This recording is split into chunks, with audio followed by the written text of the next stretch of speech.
मजे हैं। चलो भाई फुल मजा। यस। ये चिच्चा कौन खड़ा रास्ते के बीच में?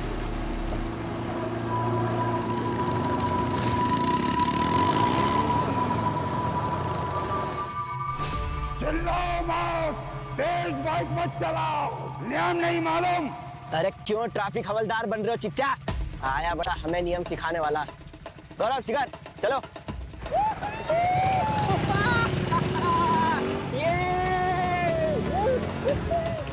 नियम हम नहीं, रक्षक बाबा सिखाते हैं, अनुमति नहीं देंगे, लौट जाओ।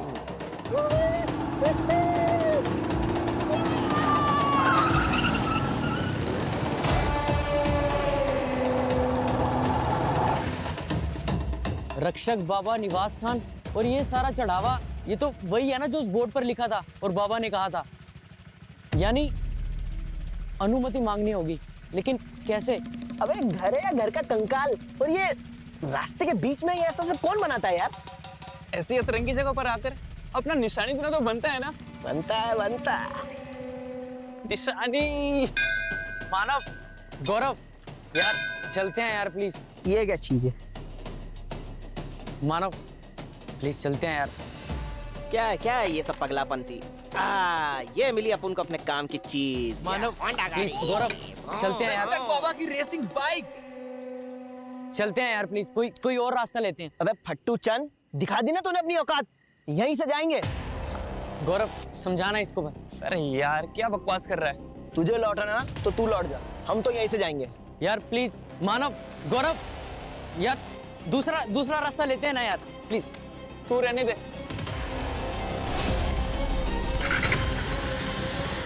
मानव, गौरव, यार प्लीज चलते हैं। मानव, गौरव,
मानव, गौरव,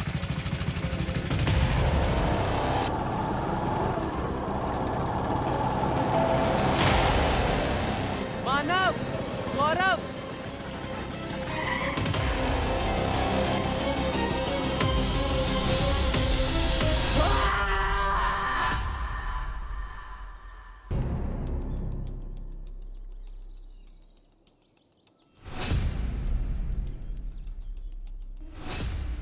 सर इतनी बेरहमी से कौन मार सकता है? कोई ऐसा जो चेतावनी दे रहा है और साथ में उसकी नुमाइश भी कर रहा है। अरे बॉडी मिलेगी नहीं? नहीं सर, जंगल बहुत घना है। अरे तो क्या कर रहे हो? ढूंढो जल्दी, घना जंगल है तो क्या हुआ? बताइए सर। तुम भी ढूंढो।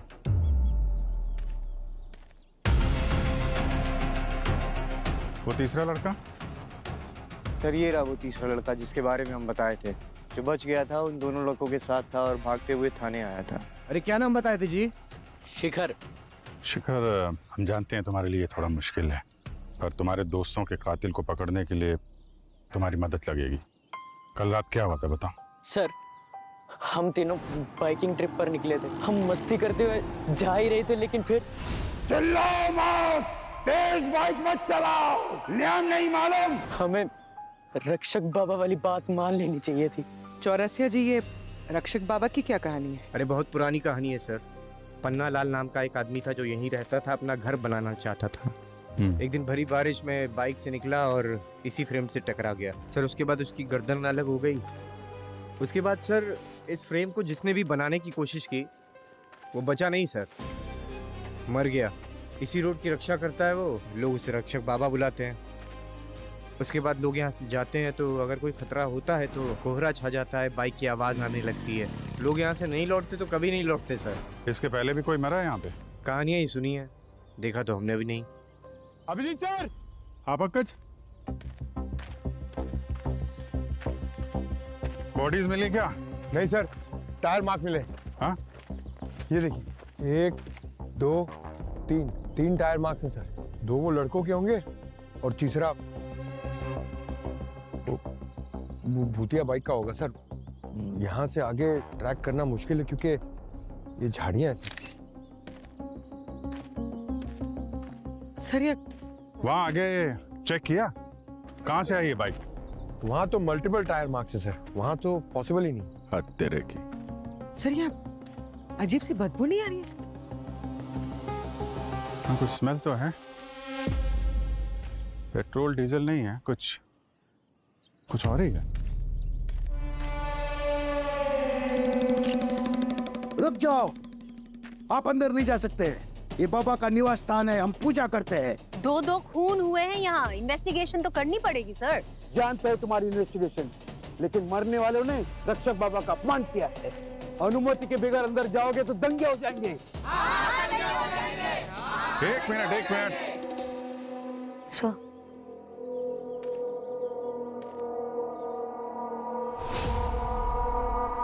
सर सब बॉडीज तो क्या, यहाँ पर तो खून के छींटे तक नहीं मिले। लगता है ये सर धड़ से अलग यहाँ नहीं किया गया है, नहीं आसपास ज्यादा खून होता। ये कांड कहीं और किया गया है। 2 पूजा करते हैं। इंस्पेक्टर साहब, ये जंगल कितना बड़ा है? सर जंगल 40 एकड़ में फैला हुआ है। चप्पा खोजने में तो हालत खराब हो जाएगी, कई दिन चले जाएंगे। 2 लाशें लेके कोई कितना अंदर जा सकता है? कौवा बहुत मंडरा है।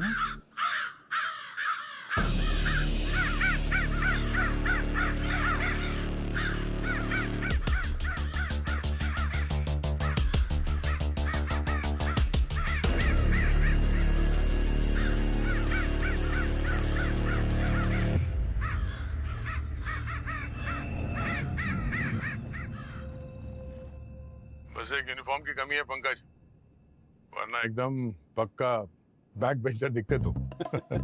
अरे सर, मैं तो आपके और अभिजीत सर के नक्शे कदम पर चल रहा हूँ। सही बात है, तुम जैसे स्टूडेंट्स हो ना तो स्कूल ही बंद हो जाए। हाँ सड़के, हाँ उम्मीद है तेरी स्कूल बंद नहीं करनी पड़ेगी। मतलब नहीं मतलब कुछ जानने लायक मिला है तो ठीक है, वरना नहीं, वरना की जरूरत ही नहीं पड़ेगी। तो फिर बता ना जल्दी यार। बताता हूँ। ये देखो बॉस, ये जो टायर के निशान हैं, इन पर वो बाइक चली जरूर है, लेकिन इनके मरने के बाद चली है। और एक बात, ये जो सर इनके धड़ से अलग हुआ है, ये भी इनकी मौत के बाद अलग किया गया है। मतलब ये सब दिखावा तमाशा है? कोई ये सब लोगों को डराने के लिए कर रहा है? पर सर इनकी मौत की वजह क्या है? मैं बताता हूँ।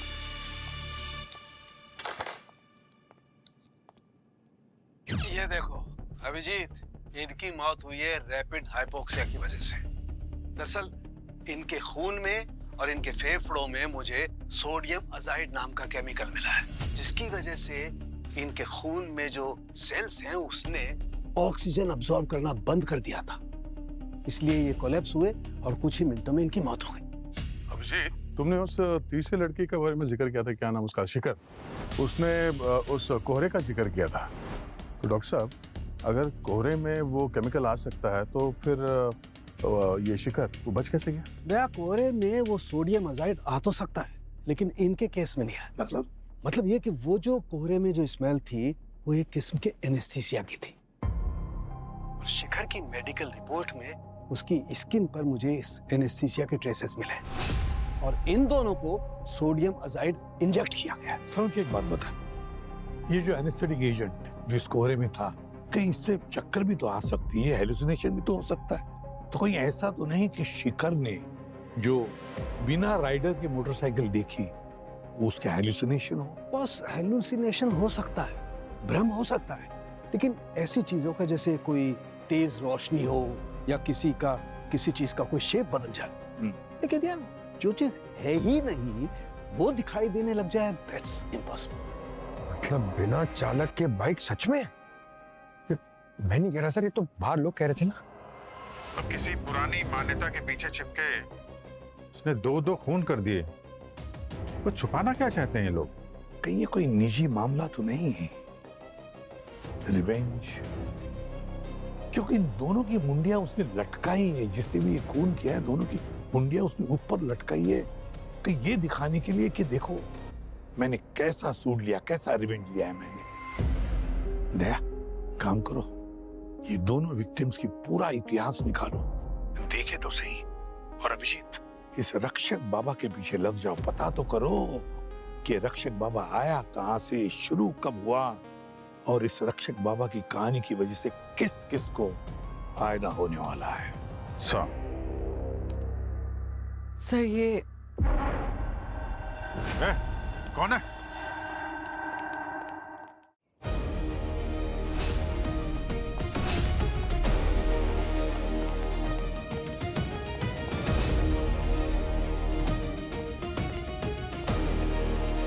हाँ, आदमी तो भाग गया।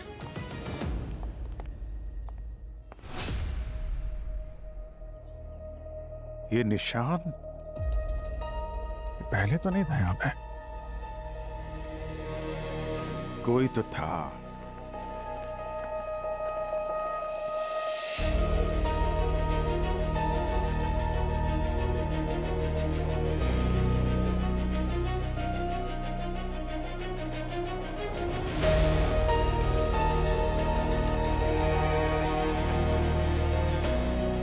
हर जगह ये निशान बना हुआ है क्या ये निशान? वो जो बाइक में लड़का बचा था वो भी एक निशान की बात कर रहा था, कहीं यही तो नहीं है वो निशान? भाई साहब जरा ये अरे भाई साहब, हेलो,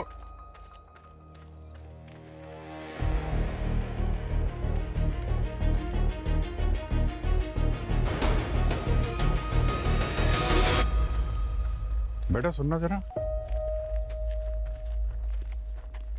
देखो ये वहां पे जो वो निशान बना हुआ है लाल रंग का, ऐसा चक्र जैसा, क्या है, कुछ मालूम है उसके बारे में? ये हाँ, ये तो रक्षक बाबा। हाँ? अरे मैम, सारे के सारे मुंह बंद करके बैठे हुए हैं।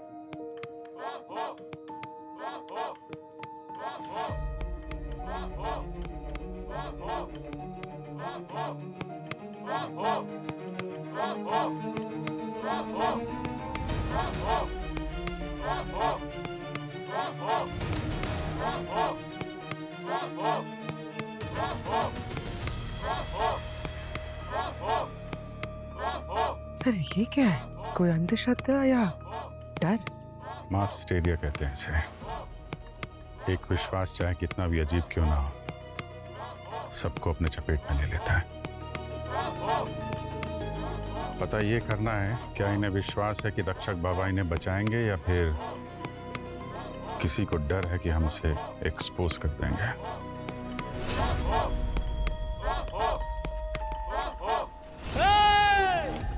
रुक जाओ।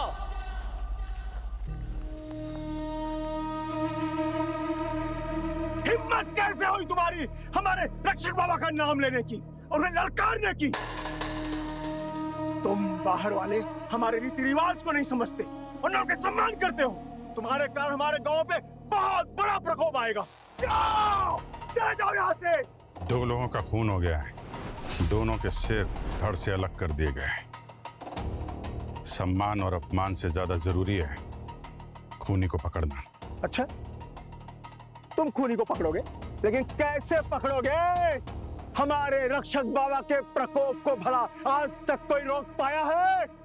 ना, कोई नहीं रोक पाया है। बहुत क्रोधित है हमारे रक्षक बाबा, इसीलिए यह विभत्स मृत्यु हुई है। और उनके प्रकोप को शांत करने के लिए हम सब ये शांति पाठ कर रहे हैं। और तुम्हें क्या लगता है कि अपने बंदूक से हम सब की रक्षा कर लोगे? ना, कदापि नहीं। इसके पहले कि कोई भयंकर अनर्थ हो जाए। मैं विनती करता हूं तुम लोगों से, चले जाओ। सुना नहीं? जाओ, चले जाओ। सुना नहीं? जाओ यहाँ से। ओए, रुक जाओ सब लोग, रुक जाओ। देखिए साहब, हम लोगों को अपना काम करने दीजिए। मैं इन सब लोग की तरफ से आपसे माफी मांगता हूँ, विनती करता हूँ। बाहर वालों के लिए ये एक अंधश्रद्धा है, लेकिन हमारे लिए बाबा जी एक उम्मीद है, एक सहारा है। देखिए साहब, हम लोग ने बहुत कुछ देखा है, बहुत कुछ भुगता है। क्या देखा है? नहीं, मैं उस दिन की कोई बात करना नहीं चाहता। भैया, ये लोग हमारी मदद करने आए हैं। शांत, गहरी सांस लीजिए। 3 साल पहले टीवी वाले आए थे शहर से, उनको शूटिंग करना था, उनको सड़क पार करना ही नहीं था। गांव में पढ़े लिखे लोग नहीं थे तो मैं उनके साथ चला गया, मगर जैसे ही उन्होंने कैमरा निकाला और चालू किया, खट से ताला खुल गया और वो घर हिलने लगा, जैसे भूकंप आ गया हो। और वो घर हिल रहा था और वो उन टीवी वालों को निकल गया उन टीवी वालों को। मैं डर गया और मैं बाबा जी का जाप करके भागने लगा और अचानक से मेरी मोटरसाइकिल मेरे ऊपर गिर गई और मेरा हाथ जल गया और फिर खून हो गया, सब खून। भैया, जब गांव लौटे तो पूरी तरह खून से लथपथ थे। कितने महीने तक तो आवाज नहीं निकली, मानसिक संतुलन हिल गया था और वो टीवी क्रू कहीं दिखाई नहीं दिया। कौन सा टीवी क्रू था ये? आपके पास नाम और डिटेल्स तो होंगी ना? कार्यालय में फोन आया था उनका, किसी ने तो फोन उठाया था। ललिताई जिंदा थी तब या माधव ने? नहीं, ललन जी आपने फोन उठाया था। नहीं, आप तो उस वक्त डिस्पेंसरी में थे। अच्छा, कभी बाबा जी ने किसी को सड़क पार करने की अनुमति दी है क्या? हाँ, दी थी। उमा काका को और माधव दूध वाले को, उसको तो हमेशा इजाजत दी थी। और मेरे बेटे राहुल को, जब वो दोस्तों के साथ यहाँ आया था। मगर वो सब 4-6 साल पहले की बात है। तब अनुमति ना मिलने पर लौटने वालों के साथ कुछ बुरा नहीं होता था, लेकिन फिर शायद बाबा जी नाराज हो गए और सबको सजा देने लगे। लेकिन भैया जी के हादसे के बाद सरपंच जी ने गांव वालों पर रोक लगा दी कि जो उस सड़क पर जाएगा उसे गांव से निकाल दिया जाएगा। मतलब 3-4 साल में किसी ने सड़क पार ही नहीं की? अच्छा, जिन लोगों को अनुमति दी थी वो लोग कहाँ हैं अभी? उमा काका का तो स्वर्गवास हो गया, माधव और ललिताई अब नहीं रहे। और आपका बेटा वो राहुल? वो तो दिल्ली में नौकरी करता है। ओके, उसका नंबर मिल सकता है? राहुल, गांव में जो हुआ वो तो आपने सुना ही होगा। हाँ, बहुत ही शॉकिंग था, बट सर ये मान्यता तो बरसों से चली आ रही है, पर ऐसा पहले कभी कुछ नहीं हुआ। आपके पिताजी के मुताबिक आप उन कुछ चंद लोगों में से हैं जिन्हें वो बाबा जी का स्थान पार करने की अनुमति है? हाँ सर, मैं शहर के कुछ दोस्तों को गांव लेकर गया। हम वहाँ गए, गुरुजी ने पूजा की, चढ़ावा भी चढ़ाया। उसके बाद हम बाइक लेकर निकल गए। गुरुजी ने 1-2 जगह रुकने को भी कहा, मगर शायद ये धुंध और बाइक वाली कहानियां ही है। नहीं, मैं ये पूछ रहा हूँ कि जहाँ ज्यादातर लोगों को मनाही है, आपको अनुमति मिली क्यों? सर सच कहूँ तो शायद इसलिए कि मैं एक सरपंच का बेटा हूँ। मैं सर एक इंजीनियर हूँ, प्रोफेसर हूँ। इन सब बातों में रत्ती भर विश्वास नहीं रखता। मेरी जिद करने के बाद गुरुजी ने एक पूजा की, मंत्र वंत्र पढ़े और उसके बाद दिखावा किया कि बाबा जी ने आपको अनुमति दे दी है। तो फिर ये ललन की मानसिक संतुलन खोने वाली स्टोरी के बारे में क्या कहना है आपका? सर वो सब मेरे गांव छोड़ने के बाद हुआ। वैसे ललन को दौरे तो पहले भी पड़ते थे। गुरुजी हर महीने 3-4 पूजा करते थे उसके लिए। और सर गुरुजी खुद 4-5 साल में कितनी तरक्की कर गए। ठीक है राहुल, जरूरत पड़ी तो दोबारा कांटेक्ट करेंगे। Thank you.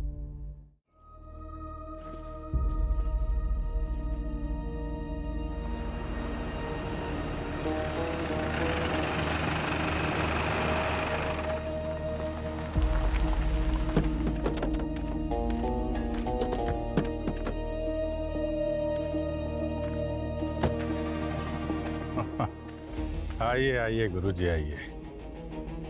अरे पंकज, हमने तो सुना था कि सरपंच जी ने गांव वालों का इस रास्ते से आना जाना बंद कर दिया है। तो हम जैसे आम लोगों के लिए ना सर, रक्षक बाबा की कहानी सुनाने वाले महाअनुभव के लिए थोड़े ही सर। अरे हाँ, ये बात तो है। मुझे सब समझ में आ रहा है कि तुम दोनों के बीच में क्या खिचड़ी पक रही है। अब असली कातिल नहीं पकड़ पाए तो अपना उल्लू सीधा करने के लिए मेरे पीछे पड़े हो। ध्यान रखना, अगर गांव वालों को रत्ती भर भी भनक लगी कि तुम लोगों ने मुझे यहां घेरा है तो क्या? हाँ? अरे मुझे लगता है कि गांव वालों को यहाँ बुला ही लेना चाहिए। मुझे ये जानने में बड़ी दिलचस्पी हो रही है कि जब उन लोगों को पता चलेगा कि गुरुजी उनको धोखा दे रहे हैं, उनके घर में काला धन पड़ा हुआ है, उनके घर में प्रॉपर्टी के पेपर पड़े हुए हैं, तो वो लोग कैसे रिएक्ट करेंगे? रक्षक बाबा की कहानी से सबसे ज्यादा तुम्हें फायदा हो रहा है राकेश नंदन उर्फ गुरुजी। इतना कि तुमने दुबई में भी घर खरीद लिया और अपने बच्चों को वहां पे सेटल कर दिया है? फिर शहर से 3 लड़के आए जिन्होंने तुम्हारी इस मनगढ़ंत कहानियों को चुनौती दी और तुम्हें लगा कि इसके पहले गांव वालों का डर खत्म हो जाए, तुमने उन्हें रास्ते से हटा दिया। ऐसा है कि इस देश में लोगों को तर्क वितर्क से नहीं, डर से बांध कर रखना होता है। एक ऐसा डर कोई अनहोनी ना हो जाए, समझे? और जो उस डर को दूर कर दे वो गांव वालों का विश्वास पात्र बन जाता है। और रही बात पैसा कमाने की, तो हाँ, हमने आर्थिक फायदा उठाया है, लेकिन जोर जबरदस्ती से नहीं, किसी के जेब में डाका डालकर नहीं, अपनी श्रद्धा से, अपनी मर्जी से, ईश्वर में आस्था रख के, रक्षक बाबा में आस्था रख के लोगों ने बड़े से बड़े पाठ हमसे करवाए हैं, समझे? और रही बात जो आप लोगों ने देखा, वो हमारा मुनीम है और दिन भर के पैसों का हिसाब किताब देने हमें वो यहाँ आता है, क्योंकि ये सुनसान सुरक्षित सड़क है, पैसों के लेन देन के लिए बहुत ही सही जगह है। और मैं इतना भी मूर्ख नहीं हूं कि अपनी इस प्रतिष्ठा को दांव पर लगाऊंगा। थोड़ी सी अपनी बुद्धि का सदुपयोग कीजिए। पागल नहीं हूं कि मैं मीडिया को, पुलिस वालों को अपने दहलीज पर बुलाऊंगा। 300 लोग भी आ जाए ना तो साबित नहीं कर सकते इस गांव के लोगों के सामने मैंने जो झूठ गढ़ा है ना, तो वैसे ही रहेगा। अगर तुम लोगों के पास मेरे खिलाफ कोई सबूत नहीं है तो प्रेम से बोलो जय रक्षक बाबा और हमारा रास्ता छोड़ो।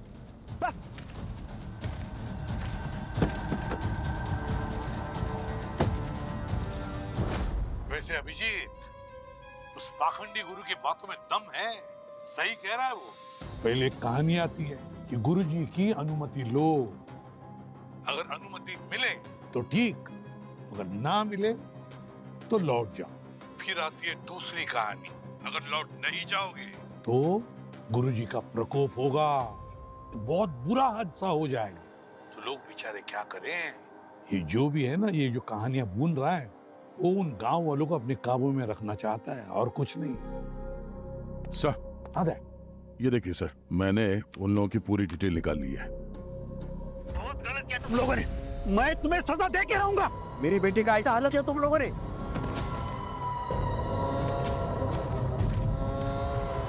विक्टिम मानव, गौरव और जो बच गया शिखर, सर ये तीनों कानपुर के कॉलेज में एक साथ पढ़ते थे। सर 2 साल पहले इन दोनों ने मिलके एक कॉलेज के स्टूडेंट को इतना बुली किया कि उसे हॉस्पिटल में एडमिट करना पड़ा सर। इन तीनों को जेल होने वाली थी, मगर शिखर के पापा कोई बहुत बड़े बिल्डर है सर, मिस्टर डांगड़ा, उन्होंने अपना इन्फ्लुएंस लगा के इन तीनों को जेल जाने से बचा लिया। पर जिस लड़के को बुली किया है उसके फादर जयप्रकाश, जाहिर सी बात है कि बहुत गुस्सा थे वो। वहाँ पे तो उन्होंने बहुत धमकी भी दी थी, लेकिन बाद में इन तीनों के ऊपर 2 बार हमला भी किया सर। केस दर्ज हुआ है पर कोई सबूत नहीं मिला। ऐसा भी तो हो सकता है कि एक बाप जिसका बेटा मरते मरते बच गया और जिसे लगता है कि सिस्टम ने उसे इंसाफ नहीं दिया, वो एक पुरानी कहानी का सहारा लेता है और उन 3 बच्चों को जिन्होंने उसके बेटे को बुली किया है, उन 3 बच्चों में से 2 को मार डालता है, मगर तीसरे की जान बख्श देता है। तीसरा जो है शिखर, उसे नहीं मारता वो। अभिजीत, कानपुर जाकर इस जयप्रकाश और उसकी फैमिली से मिलो, अच्छी तरह से चेक करो उनका बैकग्राउंड। और तो और उस सड़क पर भी जाओ, उस सड़क पर जहां पर कोहरा फैला हुआ था, वहां पर जाकर देखो, पता लगाओ कि वहां उस सड़क पर जाने से लोग घबराते क्यों हैं, क्यों डरते उस सड़क पर जाने से, और लोगों के ना जाने से किसका फायदा होने वाला है।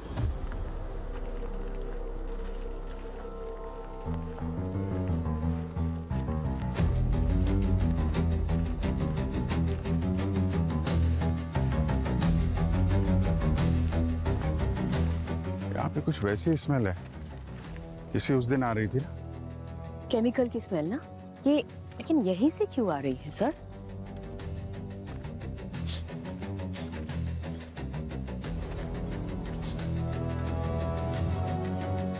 यहीं पे है कुछ।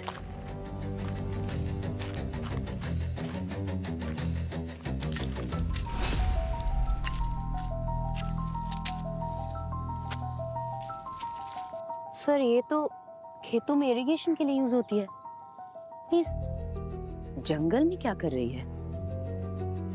जंग लगी हुई है, लेकिन ये जंग की स्मेल नहीं है, कुछ और ही है। ए, कौन है तुम लोग?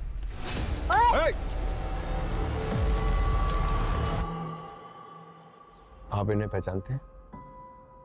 ये जो बैठा है ना, ये मेरा बेटा है। यूके की बड़ी यूनिवर्सिटी ने इसकी एप्लीकेशन है ना एक्सेप्ट की थी। इस वक्त ये वहां पढ़ रहा होता। जयप्रकाश जी, हम जानते हैं इसकी ये हालत उन तीनों की वजह से हुई है, मानव, गौरव और शिखर। हम समझ सकते हैं आपकी तकलीफ। नहीं, आप नहीं समझ सकते। मैं अच्छी तरह जानता हूँ आप यहाँ क्यों आए हो। मानव और गौरव का खून हो चुका है, ये बात मैंने न्यूज में देखी है। और सोच को ना, इस बात को मुझे बिल्कुल बुरा नहीं लगा। भले आपका सिस्टम उन्हें सजा ना दे, लेकिन अपने कर्मों का फल उसे भुगतना ही पड़ता है। नवंबर 21 की रात को आप कहाँ थे? मैं अपने घर पे था, मेरे बेटे के साथ। यहाँ मेरे बेटे का बुरा हाल हुआ है और आप मुझसे उल्टा सवाल कर रहे हो। सॉरी। जिस दिन ये तीनों जेल से छूटे ना, वो शिखर की बाप की वजह से मुझे इतना गुस्सा आया था ना, मुझे ऐसा लगा कि अपने हाथों से उन्हें मार दूं, खासकर वो मानव और गौरव को, क्योंकि शायद शिखर तो बस गौरी संगम में लग चुका होगा। लेकिन एक बार मैंने उन पर अटैक करने की कोशिश की थी। फिर मेरे बेटे ने मुझे समझाया कि हम में और उनमें फर्क क्या रहेगा। फिर मेरी हिम्मत नहीं हुई। आपको सबूत चाहिए ना, तो ये सीसीटीवी कैमरे चेक करो। मैंने सेफ्टी के लगाए अपने बेटे के लिए, और चाहे तो आप मेरे से भी बात कर सकते हो। उस रात मैं अपने घर पे ही था। सर, निवास स्थान के पास से वो केमिकल वाली स्मेल दोबारा मिली सर। हम लोग काफी देर तक हाथ से मिट्टी हटाते रहे, तो फिर ये एक सड़ी हुई पाइप मिली सर। अगर ये पाइप सड़ा हुआ है, पुराना है, तो उसमें केमिकल की बदबू नहीं आ सकती।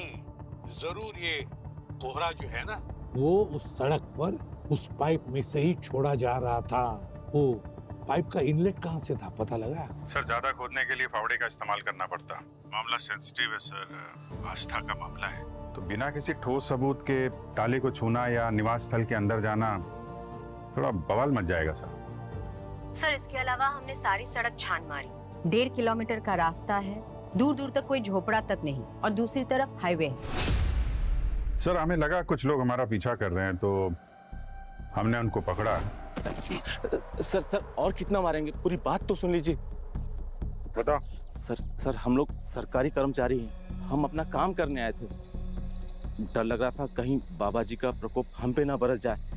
जब हमने आप दोनों को देखा तो हमने सोचा कि पहले आप दोनों जाएं, अगर आप लोग को कुछ नहीं होगा तो हमें भी कुछ नहीं होगा, इसलिए हम आपके पीछे पीछे आ रहे थे सर। और सरकार का कौन सा काम है जो तुम लोग करने यहाँ पर आए थे? सर, वो ये रास्ता बंद करना था। साहब ने बोला कि यहाँ बाईपास बनाने का टेंडर आखिरकार पास हो गया है। अच्छा ही हुआ ना साहब, सालों पुरानी सड़क की पनौती से छुटकारा तो मिलेगा। हरीश, सड़क की बात मत कर बाबा जी। सरकारी लोग हैं इसलिए छोड़ रहे हैं। नाम पता लिखाइए और निकलिए यहाँ से। अभिजीत, पता लगाओ ये बाईपास वाला रोड बना कौन रहा है। और फिर दूसरी बात, अगर ये खून जयप्रकाश ने नहीं किया तो ये बात निजी नहीं रहती, ये बात घूम फिर कर जाती है उस सड़क पर, कोहरे वाले सड़क पर। अभिजीत, पता लगाओ ये कोहरे वाली सड़क बंद होने से किस किस का फायदा होने वाला है, किसका फायदा होने वाला है पता लगाओ। और ये सवाल उस रक्षक बाबा से पूछो। अपने स्टाइल में अनुमति लो रक्षक बाबा की।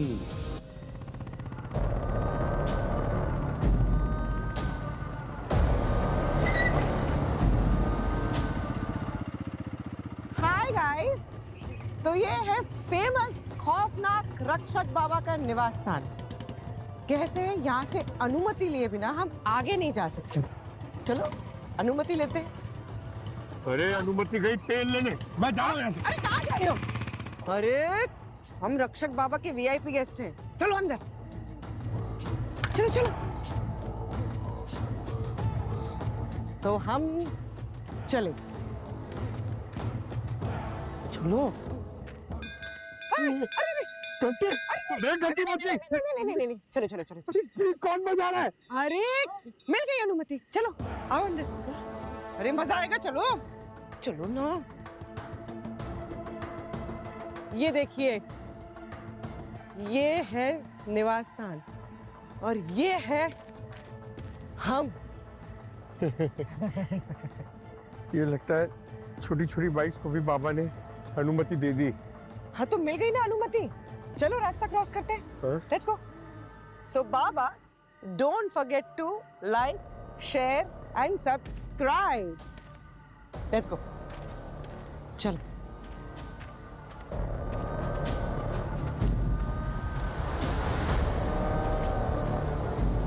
रास्ता क्रॉस करते हैं।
तो ये है वो बिना राइडर वाली बाइक।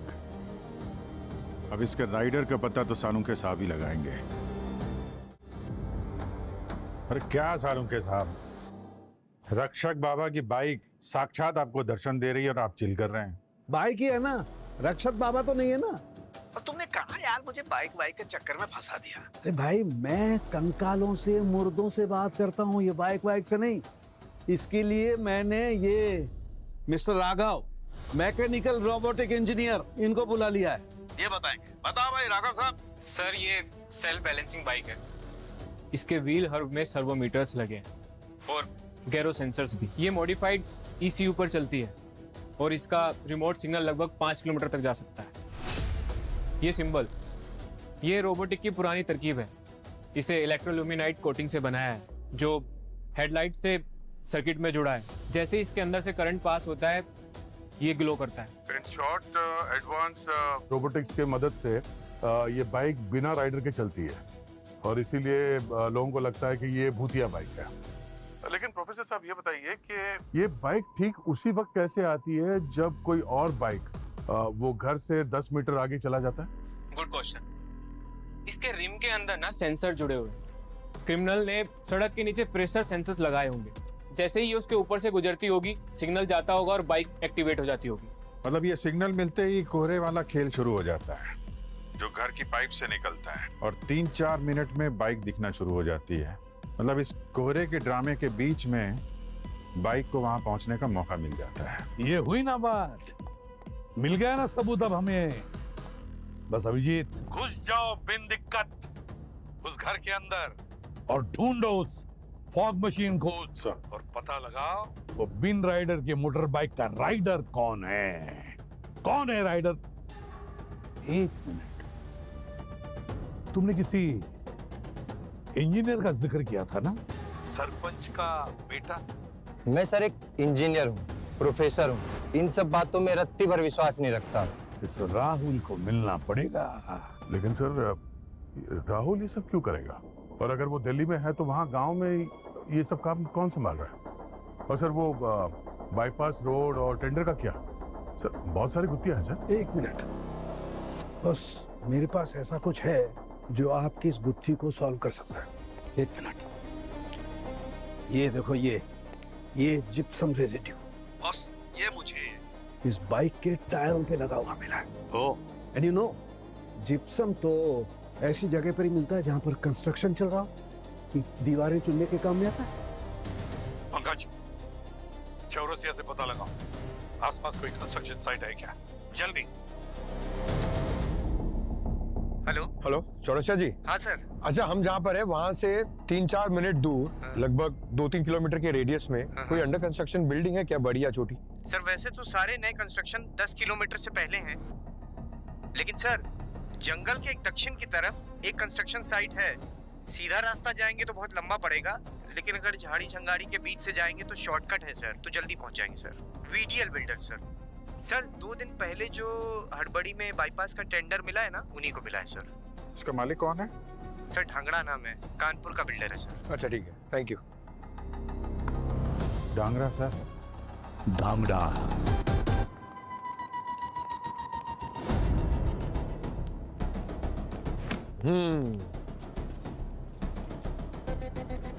तुम्हारे पापा का है, घर और ऑफिस दोनों जगह नहीं है। मानव और गौरव को मारना कौन चाहता था? तू के पापा? नहीं सर, खून नहीं, हम तो बस बाइकिंग का आइडिया तुम्हारा ही था ना? तुम ही सबको वहां ले गए थे ना?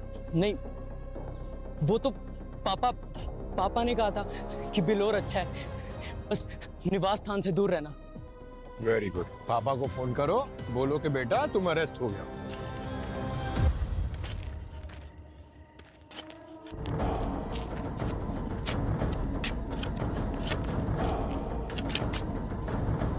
मैडम, यहाँ कुछ मिला है?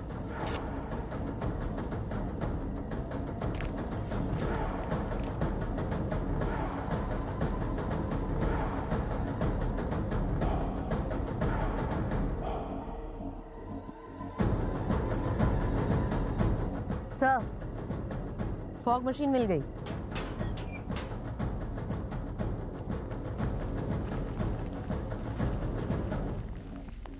देखो उधर, पूरी एरिया को अच्छी तरीके से छान मारो।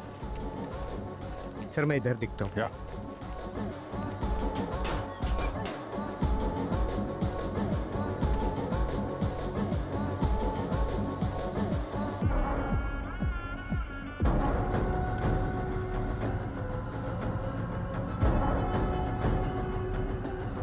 सर कुछ नहीं मिला। ये देखो, सर्वो ब्रैकेट। ओहो। और ये कंप्यूटर, सारा सामान यहाँ से चलती है।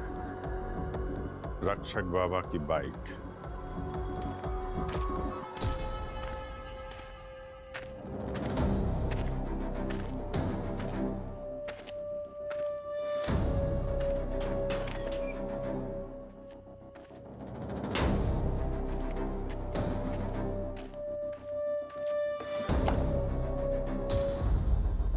सामान लेके जाने के चक्कर में हो? हाँ? अरे रे रे रे रे मास्टर साहब, मैं उस दिन की कोई बात करना नहीं चाहता। क्या लल्लन जी, स्कूल चलाने के साथ साथ बाइक भी चला लेते हो बाबा जी की? हाँ? मैं तो सिर्फ मदद कर रहा था साहब। बहुत पैसा दे रहे थे वो लोग, साहब लोग। कौन है साहब लोग जो पैसे देते हैं?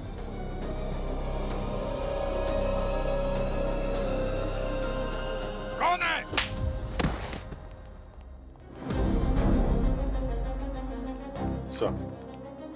आइए आइए, सरपंच जी के होनहार रोबोटिक जीनियस बेटे राहुल जी पधारिए। आपके पार्टनर धांगड़ा जी आपका इंतजार कर रहे हैं। चलिए मैं बता देता हूँ क्या हुआ। कांगड़ा जी को अपनी कंपनी के लिए बाईपास रोड की सख्त जरूरत थी, क्योंकि उससे इनकी कंपनी के दाम बढ़ जाते हैं। लेकिन सरकार से बाईपास अप्रूव कराने के लिए उस सड़क का बंद होना जरूरी है। इसलिए इन्होंने रक्षक बाबा की पुरानी कहानी को जिंदा किया और लोगों को यकीन दिलाने के लिए राहुल की मदद से कोहरे और बाइक का ड्रामा किया। प्लान तो काफी स्मार्ट था। और इतनी बेरहमी, उन बेचारे लड़कों को जान से मारने की क्या जरूरत थी? सिर्फ इसलिए कि सरकार दबाव में आए और रास्ता बंद कर दे और तुम्हारे बाईपास के लिए काम शुरू करने का परमिशन दे दे। हाँ? कितने करोड़ कमाए तुम लोगों ने उन 2 खून से? पापा, आपने मानव और गौरव का कितने पैसे चाहिए आपको? बोलो ना पापा, कितने पैसे चाहिए? आपने मेरे दोस्त को मार डाला। वो तुम्हारे दोस्त नहीं थे बेवकूफ, कब समझोगे तुम? और मैंने जो कुछ भी किया है वो पैसों के लिए नहीं किया, तुम्हारे लिए किया है, सिर्फ तुम्हारे लिए। हाँ, हमने भूतिया बाइक से लोगों को डराया सर, और कितने लोगों ने तो वो रास्ता इस्तेमाल करना भी बंद कर दिया था सर। लेकिन कुछ लोग ऐसे भी थे जो अपनी किस्मत आजमाने रोज आ जाते थे कि आज हमें अनुमति मिलेगी या नहीं मिलेगी, जैसे कोई खेल तमाशा चल रहा हो। फिर हमने लल्लन को पैसे दिए। पहले हुए एक हादसे में लल्लन का हाथ जल गया था सर, और फिर हमने उसी हाथ को टूल की तरह इस्तेमाल किया सर। टीवी क्रू वाली न्यूज़ भी फैला दी सर, और फिर सरपंच ने गांव वालों को वहां आने से रोक दिया सर। हमने किसी का कुछ नहीं बिगाड़ा सर, कोई नुकसान नहीं किया सर। और रही बात टेंडर की सर, वो तो हमें आज नहीं तो कल मिलना ही था सर। लेकिन वो दोनों लड़के, वो लड़के नहीं राक्षस थे सर, और अगर मैं उनकी जान नहीं लेता ना तो वो मेरे बेटे की जान ले लेते किसी दिन। मेरा शिखर दूसरे लड़कों की तरह नहीं है सर। वो लोग रोज इसका मजाक उड़ाते थे, नाजुक कली, नामर्द, और भी पता नहीं क्या क्या कह के बुलाते थे सर। मुझे तो लगा था कि उन लोगों के साथ रहेगा, घूमेगा फिरेगा तो शायद उनकी तरह कुछ शख्स बन जाए, लेकिन ये मेरी सबसे बड़ी भूल थी। उसकी वजह से इसे जेल तक जाना पड़ा सर। मुझे पता था सर कि मेरा बेटा एक दिन भी जेल में नहीं टिक पाएगा, इसीलिए मैंने पैसे खिलाकर तीनों को जेल से छुड़वाया।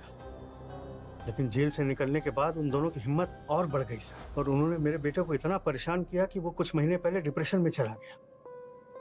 फिर मैंने तय कर लिया कि मुझे अपने बच्चे के लिए उन दोनों को खत्म करना ही होगा सर। मैंने अपनी ही कहानी का इस्तेमाल किया सर, इसको बाइक चिप का आइडिया दिया, और लल्लन जो खुद पहले एक कंपाउंडर रह चुका है सर, इससे मैंने वो इंजेक्शंस मंगवाए जिससे उनकी मौत हो सके। मेरे लिए तो सब कुछ वहीं खत्म हो चुका था सर, लेकिन राहुल ने मुझसे कहा सर कि क्यों ना एक तीर से 2 निशाने लगाए जाए, और उन दोनों का सर भी धड़ से अलग राहुल नहीं किया था सर, ताकि गांव वालों को लगे कि रक्षक बाबा का श्राप लगा है और वो लोग हल्ला मचाएं और हमारा टेंडर जल्दी से पास हो जाए सर। अमीर बनने की इतनी जल्दी, लाशों पे भी रहम नहीं किया तुमने। मैं ये सब नहीं करना चाहता था सर, मुझे तो सिर्फ अपने बेटे की चिंता थी सर। वाह रे वाह, बाप हो तो ऐसा।